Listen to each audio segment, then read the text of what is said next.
Gamercast Network, Video Game Show, Episode 4.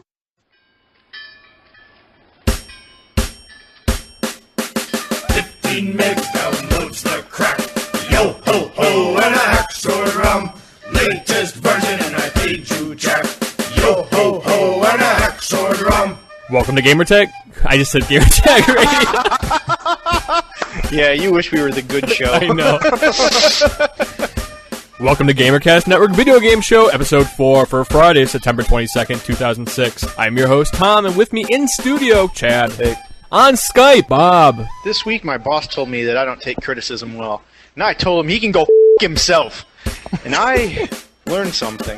Here in Cleveland, Ohio, Keith. I'm sick. Ivan. I am not. Sitting in with us, special guest, Chris Palladino. Jib jab, jibbity jab, slobbity sloop. The newest member of the Gamercast Network family, Gamertag Radio. If you haven't checked out the show, here's a little bit of what you've been missing. Hi, what channel is that station on? Gamertag Radio. Yo, I'd like to give a big up to Doc. Oh, crew. Get the latest news, reviews, interviews. Xbox Live community. I just want to say you guys have a great show. And more at GamerTagRadio.com. Xbox Live community. Next topic. We actually have a little bit of housekeeping this week. We have a brand new Gamercast Network Counter-Strike source server. Chad, drop the IP address. 8.9.9.56, port 27015. That's right, kids. That's a Class A IP address. They're not going to remember that. Hey, funny. It's time for me to say 17 random digits in a row. 492.74.4. Wait, 8.9.9.54 is hard to remember? Oh, wait, we're 56. Yeah, aren't we? 56. No. I'm sorry. I guess so. Dude, if it's more than like 3 numbers in a row, it's hard to remember. How about we just direct them to the website for it? The URL of the website is? GamerCastNetwork.com. There you go. Oh, God. Oh, wow. Next topic. Xbox 360 news. Microsoft has announced the launch of its Platinum Hits lineup of games. Available on October 15th, the lineup includes Perfect Dark Zero, Project Gotham Racing 3, Cameo, and Need for Speed Most Wanted. However, this launch doesn't come without some controversy. The Platinum Hits will cost $30 or about 40% off the original price, whereas the Platinum Hits lineup from the original Xbox costs $20 or about 60% off the original retail price. The next wave of Platinum Hits will be announced in spring 2007. Guys, do we actually care about the price? For 50 Well, something. the thing is, if the regular game's $10 more, what the hell difference does it make if the Platinum Hits is $10 more? Is it only?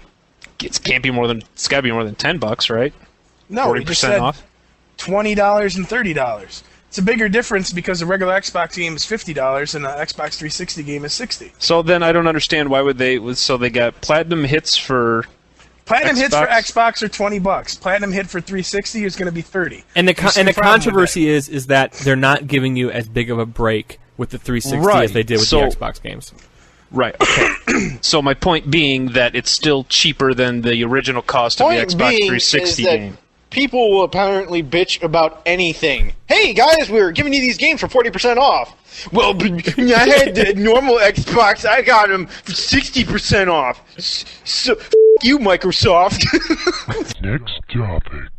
1080p on the 360. Microsoft has announced that through an upcoming patch, the Xbox 360 will be able to support game resolutions at 1080p. Now remember, 1080p is that magical number where games apparently cross the threshold into true HD, at least according to Sony. 1080p was the last differentiating feature between the PS3 and the Xbox 360, and without the 1080p advantage, the only differentiating feature is about $200. Nice. Thank you. In response to this Microsoft announcement, a Sony spokesman reiterated that only the PS3 was providing true HD content, saying, quote, upscaling resolution content does not make it full HD, something that the PS3 can do out of the box now. It bothers me that there's all these quotes flying around about, I am not an HD guru, but dude, the HD definition gaming was the new era, and the new era didn't start until you said, and then you said, we're going to have 1080p games, and then you said, oh, sort of, and then I think Virtua Tennis is now 1080p, and I want to say Gran Turismo is 1080p, so I want to say they're launching with like 6 titles, So, like, one or two. I don't think Gran Turismo is a launch title, so they have at least one 1080. It's just like twisting words, and there's like word vortex going on, and I don't understand how converting a game or upgrading a game to 1080p doesn't make it a true 1080p game. It's still 1080p. So I don't think it was designed for, I think is their point. And I can honestly Who cares? It's still 1080p. 1080p, otherwise known as something my television will never display. Next topic. If you didn't think Sony was in trouble before, wait until you hear this. Tony Hawk Project 8 will not have multiplayer support in the PS3. The reason? Tony Hawk developer Neversoft just received their PlayStation 3 dev kits 3 weeks ago. That's right, only 2 months to launch, and third-party developers are just getting their dev kits now. Titanic, anyone? Well, wasn't also the dev kits, they didn't have the complete dev kit, they were missing the network software? Yeah. Not only did they get a dev kit really late, but it was missing parts. Good luck if you want multiplayer on the PlayStation 3. Now, will the Tony Hawk have multiplayer on the Xbox 360 or the other platforms? Yeah, baby! I really Apparently, need to yes. not be on the show anymore. Whatever you do, hide your enthusiasm. We need to at least talk about the Gran Turismo bad Sony news thing too. Basically, Gran Turismo for the PS3 is going to come in 2 flavors, Premium and Classic. So if you buy the Premium, you're going to get 30 cars and 2 courses, okay? Now, if you buy the Classic, the game is going to come with 0 cars and Nothing. 0 courses. 0. You get nothing. The way I read it on some news post, it read it best, was when you get Classic, you get a game full of menus. But Tom, how can they get the cars? Micropayments! Oh. That's right, you could buy cars and tracks over Sony's new marketplace system. So how much is a Ferrari going to cost me? Between 40 cents and 80 cents or something? Yeah, it's somewhere around 50 cents to $1 for a car, and then $1.50 to $4.50 for the tracks. Right. The other thing pathetic. The other thing. Can I ask a question here real quick then? How many cars are they going to pimp? I mean, usually Gran Turismo has hundreds of cars, right? Let me tell you. They don't really know, based on Gran Turismo 4, which had like 750 cars and, 50, 60 some odd tracks. They said it was over $700 to buy all of the cars and all of the tracks, or in other words, more than you spent on your PS3. Every time Sony opens their mouth, I want to buy their system less. And next topic. So it's been true. I've been caught up. We've all been caught up in the Sony bashing over these last 6 months. But it's because all the cool kids have been doing it, and I can't fight that kind of peer pressure, you know? But this next news item changes everything for me. Epic just announced at the Tokyo Games conference that fans will be able to create mods for Unreal Tournament 2007 on the PS3. If this is true, wow, that is going to be an awesome thing for Sony. Because user-created mods, at least in my experience, hands down have been the best thing about a lot of games and gaming in general today. And I actually do like this better than Microsoft's XNA because I don't have to create everything from scratch. You know, I'm not an artist, I'm a programmer. I don't want to have to create good-looking models in order to have a fun game. I don't want to have to open up 3D Studio Max. I'd rather just use the models that come with Unreal Tournament and then make a game off of that.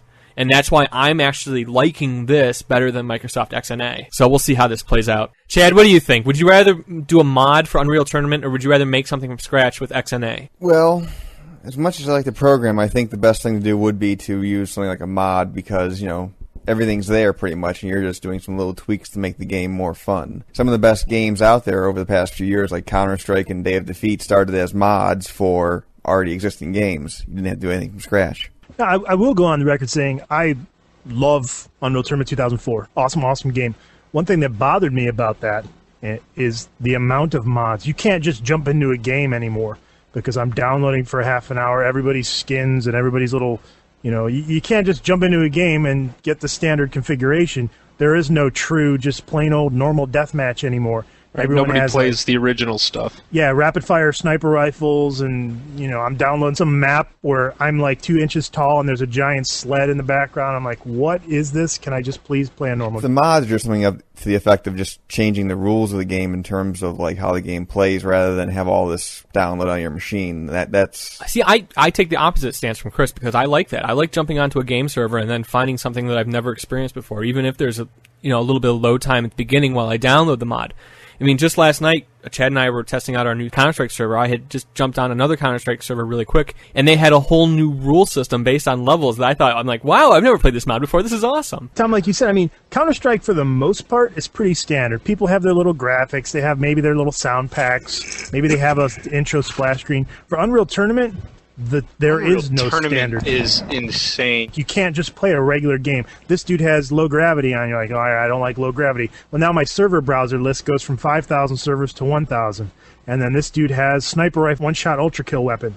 Well, I don't like that either. All right, well, now I have 10 servers that I... Did they say at all what kind of mods they're allowing in a PS3 version? Are they just like mutator mods, those kind of things, or is there more? I don't know. That? They didn't have any information on that? We have to wait and see. They said they're going to release a developer kit for users. Next topic. Guitar Hero lawsuits. Ant Commando's maker of gaming peripherals is being sued by Guitar Hero publisher Red Octane.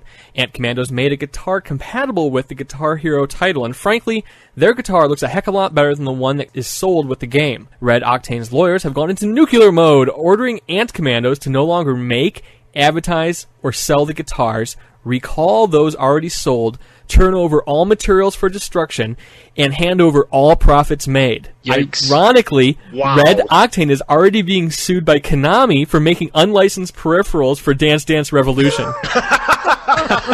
It doesn't end there. Not to be outdone, Ant Commandos is countersuing Red Octane, claiming that Red Octane has an unfair monopoly stemming from its bundling of the Guitar Hero controller with the Guitar Hero title, in much the same way a certain little company was found guilty of being a monopoly from bundling a web browser with an operating system. Just like, oh no, you're doing too good. Someone help me. Well, Ant Commandos actually had made a guitar peripheral for the PlayStation 1, and they claim they had a trademark on, they had some kind of legal kind of protection over their original peripheral that now has been trounced upon by Red Octane. These people all need to die. No, dude, because I need Guitar Hero 3. Well, since you mentioned that, Activision has announced that Guitar Hero will be made available on multiple platforms, with the Xbox 360 version being available in the first part of 2007. So all of you holding on to your PS2 because you wanted to play Guitar Hero 2, you can let go now. No. As you hear the crashing sound of Chris's PlayStation 2. Yeah, I know. eBay, here I come. Now, Chad, what happened with the sale? Today, MTV purchased Harmonix, which I believe was the developer or original publisher of Guitar Hero. The developer of Guitar Hero, yeah. I could see that because MTV is trying to make a lot of moves into gaming or being part of the gaming scene. And so here's a game where you have this convergence of music and gaming. So I could see him wanting to be part of that. So wait a minute. MTV bought Harmonix and Activision bought Red Octane. How the hell does that mess work out? That makes sense because Harmonix is the developer and Red Octane was only the publisher. So now Activision is going to produce the MTV game. Yeah, well, Activision was already a publisher, so that's the business they're in, and now MTV is going to have input over the development, I would imagine, all the next Guitar Heroes. Pretty soon in the background you'll have huge giant MTV banners. Whoop, whoop, there's too many people involved. It's just like a big mess. And then they'll all sue each other. Hopefully MTV won't screw it up by forcing stupid music into the game. MTV screws up everything. They screwed up MTV. I was about to say, classic rock. When was the last time you saw a music video on MTV? Next topic. M-rated titles on the Wii? Nintendo of America President Reggie Fils-Aime has announced there will be mature content on his Wii. Shamalama ding dong. Wait, I'm not done. Okay. I thought of that one all day. Come on. What happened to you guys giving me crap about the console formerly known as the Revolution? Now all of a sudden Tom takes the hosting and, Wii is fine. We totally accept Wii. We just giggle at it now for 10 minutes. While he's talking It's about... a lot of words to say, and it comes You up used so to often. not acknowledge me, though. You used to just ignore my word. You know what, Chris? I apologize. You know what? From now, you're right, buddy, and I'm sorry. Thank you. And from now on, I refuse to acknowledge Tom when he says that word, and I will only acknowledge the console formerly known as Revolution. Such a point. It was like voting. You know, it's my fault. I got lazy, Chris. I got the new job. I got tired and I got lazy. And thank you for reminding me because I need to stick to my guns. You do. Reggie goes on to say, EA has already announced that they're bringing The Godfather to our console, and we want every single best-selling game to be available on the Wii. What was that? I'm sorry. Available on the what? What? Whatever that content is. I have no idea what this guy's talking about. Reggie went on to say that he's meeting with GTA publisher Take-Two. Does this mean we can expect to see a GTA Wii? A what? A what? Mature content brought to you care of Nintendo.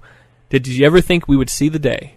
There was a couple games for the GameCube that were rated M. Like Resident Evil? Doesn't happen very often.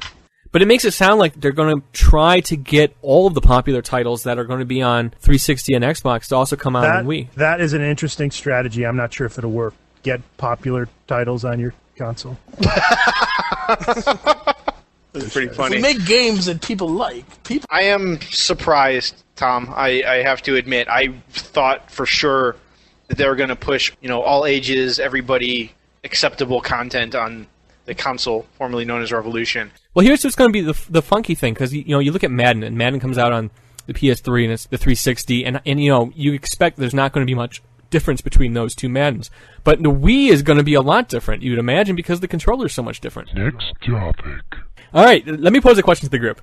In your opinion, 42. Yeah, does a good game? Well, close. You're very close here. Does a good game rating by reviewers equal good game sales? Just off the cuff, do you think that a good rating means you're going to sell good? No. Really? Well, that was a pretty good guess. Damn.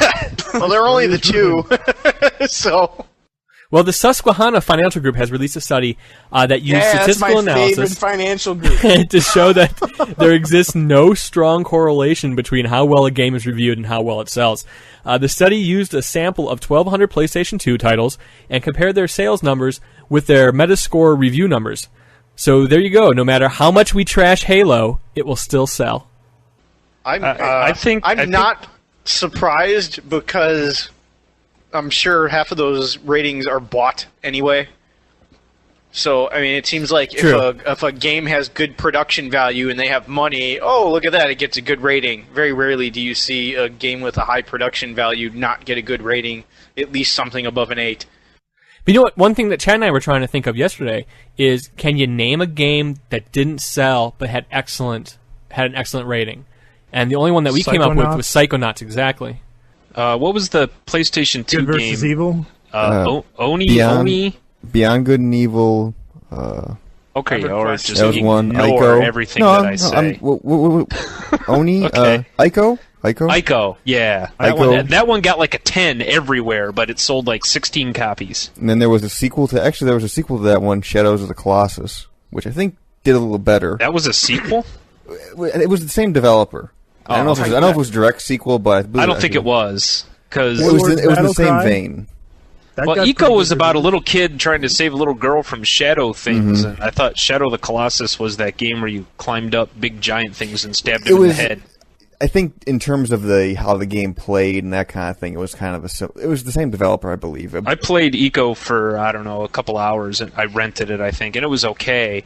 It was good, but it wasn't good enough to play till the end. But I never played Shadow of the Colossus, so I don't even know. Warlords Battlecry, I think, is a series that nobody really bought, but it was actually a shame. I mean, now, what about the other direction, though? What has sold well that just got horrible reviews? What about Savage? Oh, poor Savage. What a great game. But anybody think of examples in the other direction? Something that got wonderful, 50 Cent fantastic... Halo? Halo? No, dude, Halo got Not on this show. Actually, I'm curious. What did Halo for the PC get? Because it could not have been that good. Well, dude. I don't think that counts.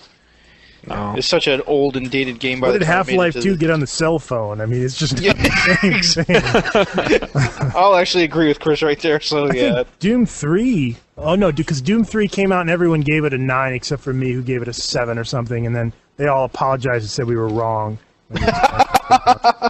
I'm very proud of that. But whatever random sports game is, Nancy Drew and the Mystery of the Old Clock.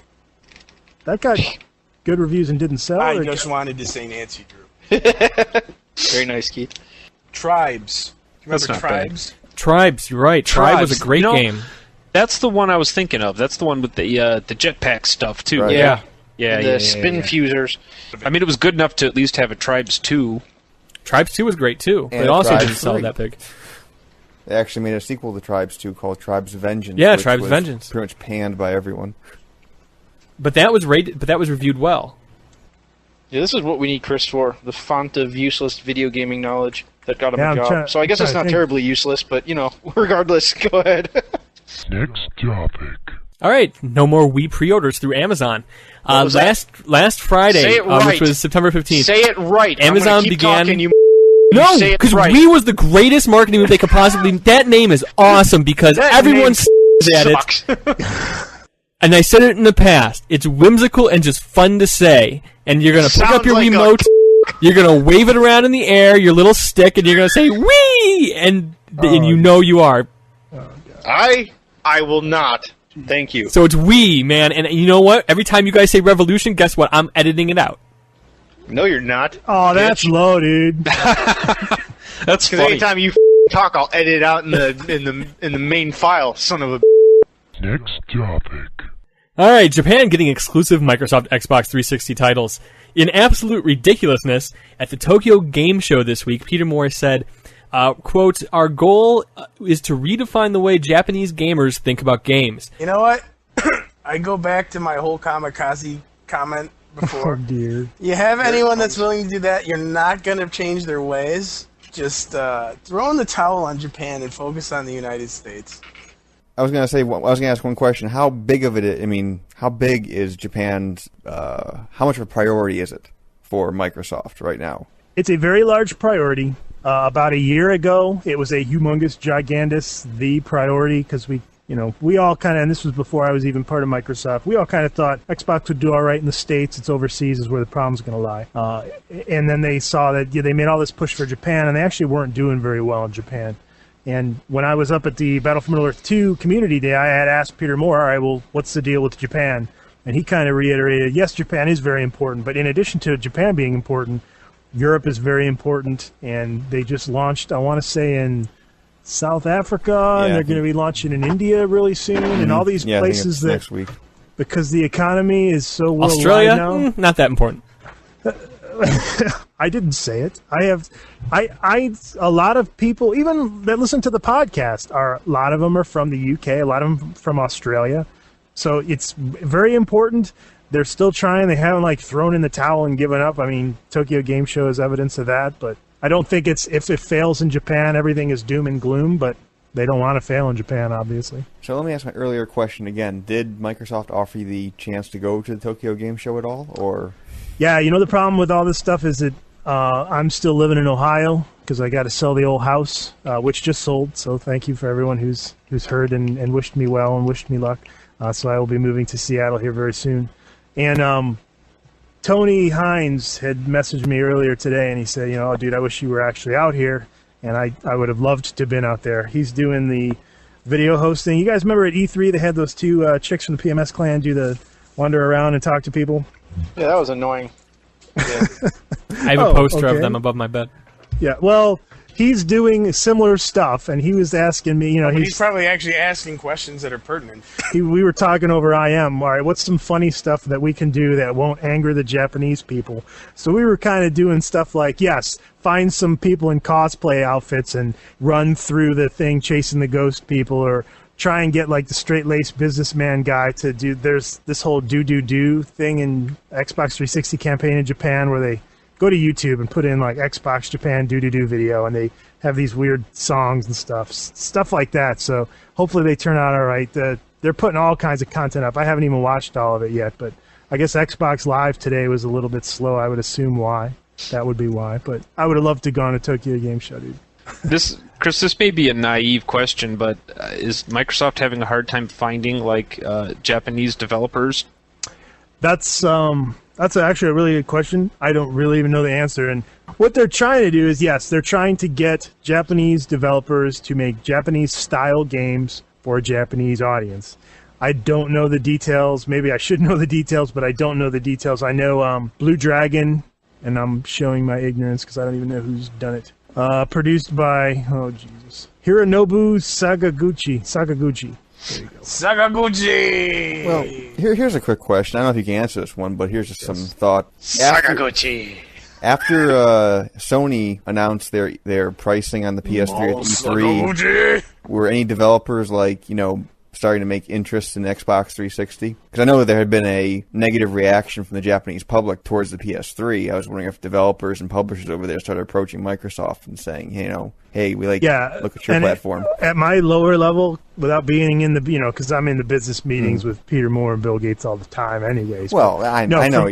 Honestly, from what I've heard, and this is just from what I've heard, yes, a lot of people were upset, disappointed, insert word here, about the pricing. And even Kutaragi was saying, there was this huge public outcry that the PlayStation 3 pricing was too high. So, I mean, it makes common sense. If people are saying this console is going to be too much money and there's this other console that's a little more reasonably priced, or even if it's not reasonable, it's still cheaper than what the PS3 costs, depending on... Because from what I'm hearing about the Japanese culture is that they're a little more frugal and they don't want to go out and blow thousands of millions of dollars on games and consoles. So thousands of millions. That's why the average American is in $6,000 worth of debt. What about grills? I have a whole collection. Yes. The answer, I guess the short answer, Chad, is yes. After I've talked for 5 minutes and been made fun of. Just wondering. Thanks. Yes. Sure. Next topic. It's that time again for the mailbag. Mailbag. Sound like a bunch of dying cats. Another email from RSK64 from the forums. He writes, "Here's an interesting note that I think you might find interesting. My Algebra 2 teacher sounds exactly like Tom. It's quite eerie, actually. My friends and I agree without a doubt. This means your cover is blown. I wanted to tape some audio from class and send it in, but I'm too lazy. No, RSK64, that is your new task. You must tape your Algebra 2 teacher. Yeah, I would like to hear that. Or you're going to be banned from the forums." And to repeat my joke because it'll get cut during editing, that would have meant Tom would have graduated from college, so no, he's not your Algebra 2 teacher. No, I minored in math. I could be. I could be. Which reminds me, your homework's late. Don't even, Tom. I don't even want to talk about school. I want to talk about you guys. Yeah, I'm not talking about this right now. Moving on. An audio message for Chris. Hey guys, this is Andrew from Peoria. I'm a longtime listener to the show and really enjoy it. But I had two problems with the recent show. In the first place, there's not nearly enough Emilio the Whooping Llama. What the heck happened? We need more characters and skits and stuff again. More seriously, I kind of had a problem with Chris saying that it's not Microsoft's responsibility to make sure that games work right. Specifically, he was talking about Dead Rising not working right on SD TVs. But of course, that applies to some of the crashes we've seen in 360 games and the patches and other kinds of problems like that. I think King Kong didn't run right on SD TVs either. And I would agree with him that it's not Microsoft's responsibility. If the 360 were an open platform, if we were talking about Windows, then yeah, it wouldn't be. But Microsoft's getting a cut of every single game sold. And, part of the deal with a console, I think, is that for the consumer, is that means that we don't have to worry about compatibility issues and we don't have to worry if the game's going to crash on us and that kind of thing. I think that's just kind of part of the deal with a console. So at any rate, I just wanted to kind of complain about that. But I love the show, and glad you guys are back on the air. All right, so Chris, can Microsoft escape scrutiny? Like, whoop, whoop, here comes some marketing. Oh, look at you. Very nice, dude. You're already dodging the topic. Yeah. I'm very proud of you. Spin, whirl, always whirling. I don't even know what the question was, but dance, you bastard. Microsoft certifies all the games. So it's their fault. Thank you. Like that It's last like thing you said. when you have a computer and you have bought a brand new mouse, but the problem is that the mouse has USB and your computer actually only has a PS2 slot. So you go back to the store and you buy the USB to PS2 converter, except it's the really old one with the big 3 prongs, and you're like, oh, now what I got? So now you got to go buy like this crazy convergence device, and you finally get your mouse working, and when you put the thing next to your monitor, it like sucks the entire picture down into the lower right-hand corner because there's some crazy interference radio pattern thing because the FCC didn't really approve it. So when all is said and done, you end up just like, you know what, screw it, I'm just going to use my old PS2 ball mouse. The Intel mouse is cool, but it's really not worth it because now my monitor is permanently damaged, and you have to buy an LCD screen. Oh, God. I love it. I gotta leave that in the show. Oh, definitely. I wanted to laugh so hard through the Oh, whole. so did I. I was like, "Oh, this is beautiful." That was pure artistry. Thanks for your email, Andrew. Hope that answered your question.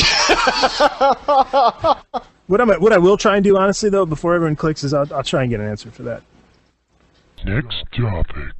I just wanted to say that I did put on my blog on there that I had a big announcement, and I blew it for everyone because it didn't pan out this weekend. So my big announcement is come Monday, I'm 97% sure that I'll be picking up my Xbox 360. So everybody who wants to... Chris is very happy. Yes. Everybody who wants to be added to my friends list, start sending me requests. Okay, CJ Ivan is my gamer tag, so go ahead and send me requests. And you can find more blogs at GamerCastNetwork.com/blogs. I thought it was blogs.gamercastnetwork.com. Either way, it'll work. Chad's like, this show is dumb, I'll be over here. Well, that train wreck was episode 4. Thanks for listening. Write us email at vgs@gamercastnetwork.com. Don't forget to check out Gamertag Radio at gamertagradio.com. Gamerscoreblog.com. All right, thanks a lot. See you next week, everybody. Thank you for listening to Gamercast Network Video Game Show, Episode 4.